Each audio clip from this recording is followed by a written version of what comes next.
ng Japan. Kaya gumawa na po sila ng preventative way. So, yung ginagawa po nila, hindi na po nila kinukuha yung chlorofluorocarbon para hindi po siya sinaw. Tapos, isa pa po ang dahilan, yung pagputol ng puno. Which, karamihan po, kaya po tayo puputol ng puno para sa tinatawag nilang road widening, di ba po? Road widening o kaya pinagtatagnan o kaya pinagtatakahan. Yung po gano'n yun.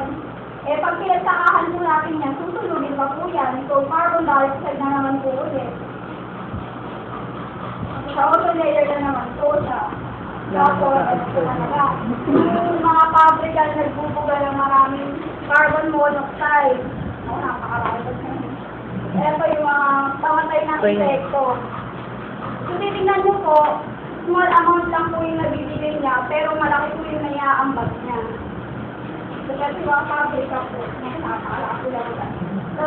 Kasi kung wala na kung nabibigay niya.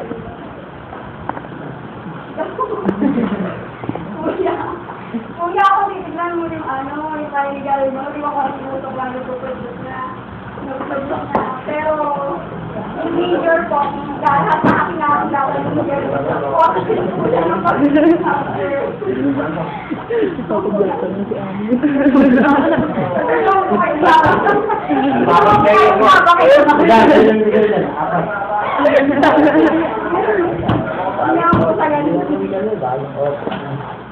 Talagang may natutuwa sa mukha mo ko.